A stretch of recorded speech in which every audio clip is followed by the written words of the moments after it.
Good morning, dear students. Welcome back. So, yes, in the previous video, we were learning about chapter 6. Today, we'll continue with the same as we started with land use lesson. And in the previous video, we have learned about rural land use and the types of rural land. Okay, today, we'll learn about urban land. So, children, there has been an increase in urban settlements in the 20th century. In urban areas, land is used for different purposes. It is necessary to make maximum use of the land. In urban areas, with reference to population, the land is limited. Therefore, the distribution of population is dense. Urban land use can be classified in the following manner. First is commercial. Commercial land use, children, in some parts of the cities are only used for commercial purpose. That means for business purpose, trading, offices, etc. In these areas, there are many shops, banks, and offices. Okay. Commercial means they are used for commercial purposes like banks, shops, offices, etc. This has given rise to the concept of Central Business District, that is CBD. Now you must have heard this CBD word for one place in Mumbai, in Navi Mumbai, that is Belapur. Yes, CBD Belapur, no? That means that Belapur is a commercial business district. For example, in Mumbai, the fort area of the BKC, that is Bandra Kurla complex. So these particular places which I mentioned, they use for commercial purpose, that means business, etc. And hence they are known as commercial land use. Next is residential land use. Here the main reason use is for residential purpose, that means for people to live. Houses are there, buildings, etc. In this area, houses and residential buildings are included. Since population is more in the urban areas, residential land use has increased. Now, because population is more in urban areas, automatically the residential area also has increased. Okay, next is transport land use. Now, in urban areas, transportation facilities are important for the movement of goods and people. Now, urban area automatically the development is more, so the transportation facility is also developed because there are people, population is high, then commercialization is more, hence we need transportation. So, for this purpose, different types of transportation facilities are found in the city, like public bus stops, railways, metro, monorail, commercial vehicles, etc. So you must have heard about all of these, yes, children? So these are of transportation land use. In addition to this, the number of private vehicle is also large. Now you must have seen in Mumbai and all, there is so much of traffic problem. Yes, because many people have their own private vehicle which they use to reach the offices, and hence because of that the traffic etc. is becoming worst. Hence, in the city roads, railway lines, station, petrol pumps, transport depots, and vehicle repair centers occupy large area. These are included in the transport land use. Now, see, petrol pumps. Why petrol pumps? Obviously, when you want to transport, you need a fuel. You need petrol. If you have a car, if you have a bike, whatever, you need you need petrol for the bike, etc. And for transportation, suppose there is some repairing work for the vehicle, so there are these vehicle repairing centers also.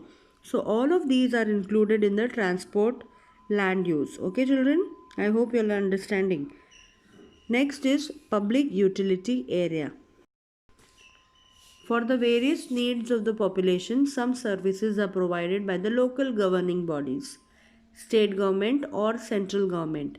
The area under these services come under the category, for example, hospitals, post offices, police stations, police grounds, schools, colleges, universities, etc. The land use under the category is important. These services diffuse the tension caused during the burgeoning population. That means when the population is increasing, yes, that time these type of public utility areas are of great use. They reduce the tension because there are hospitals, post office, police stations, then colleges, universities, school, etc., which are included in this particular area. Okay, children. So if you see, this particular area is of use to everybody. Next, we are going to see about the recreational land use. In cities, some areas have been specially reserved for the entertainment of the population. The uses of such space is mainly for fields, gardens, swimming pools, theaters, etc. Now, recreation means when the place where you go and you relax yourself, or you relax yourself from the tensions, from the stress, etc. So, these are fields, gardens, parks, swimming pool, theaters, etc. Okay, so these all of them come under recreational land use. Moving to the next, we are going to see mixed land use. Now, children, what is mixed land use? In some areas, we find all these together. Now, the various types of land use which we saw uh, previous in the previous part of the video, these all are included in one particular place. Such areas are said to have mixed land use. Okay, for example, residential areas, entertainment areas, all of them together. On maps, special colors are used to indicate such areas. See on the screen, you can see one map. Red color is used to show residential. Blue color is shown for commercial. That means offices, etc. Yellow is shown for agriculture. Okay, then green for forest. See here, green and yellow is not mentioned in the picture above, but you can refer the pic. Yes. Now next, moving to the next topic is transitional areas and suburbs. Rural settlements start outside the boundary areas of urban settlements, but the intermediate area is in between is called the transitional area, between the urban and the rural. Okay. Then in this area, there is a blend of rural and urban land use. In these areas, land use of a mixed nature. In this zone, cultural activities are also of mixed type. Yes, both rural as well as urban.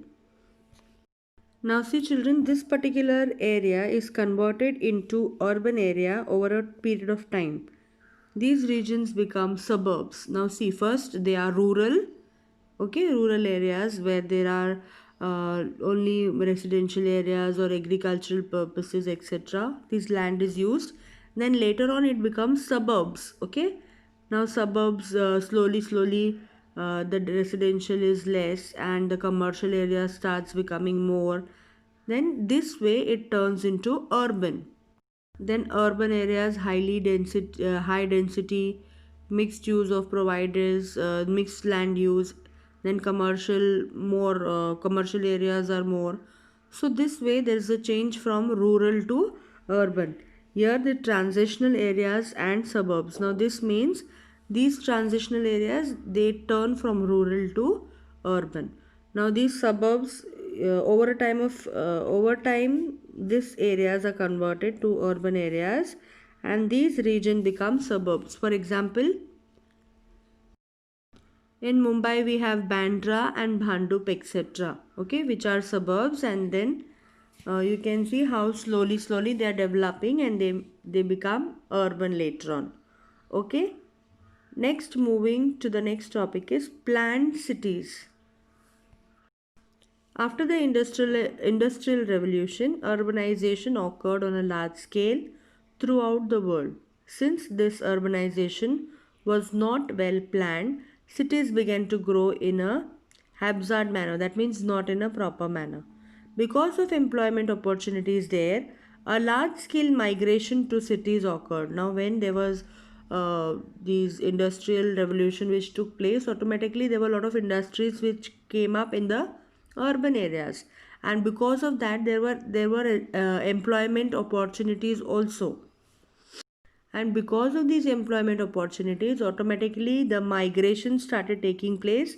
From people from various regions started migrating to these urban areas. As a result, the availability of land is always a serious problem in cities. Yes, because many people start migrating, and then there are industrial land use, etc. And hence, there is a serious problem of land in cities. Because now see, as a result, a lot of diversity is visible in the land use of cities. Okay, because people from various regions are coming in, staying there together. Hence, we can see a lot of diversity. Limited land use, varied land use, and burgeoning cities result in the thought of having planned cities for the future. Even before a city grows, its land use is predetermined and planned layout is prepared. Now, see, before a city is growing, they have to prepare a framework as in how the city can be in a proper manner, and hence a proper planning and predetermined and planned layout is prepared so that the city remains in a proper manner.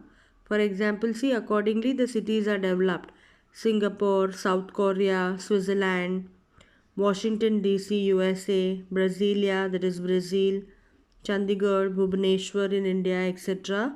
are the examples of planned cities. Okay. Now, see, children, all of these are planned cities where planning is done beforehand, and then the cities are flourished. Okay. Now, we'll stop for the day. In the next, we will continue with the third part of the lesson. Go through the video thoroughly. Thank you. Have a nice day.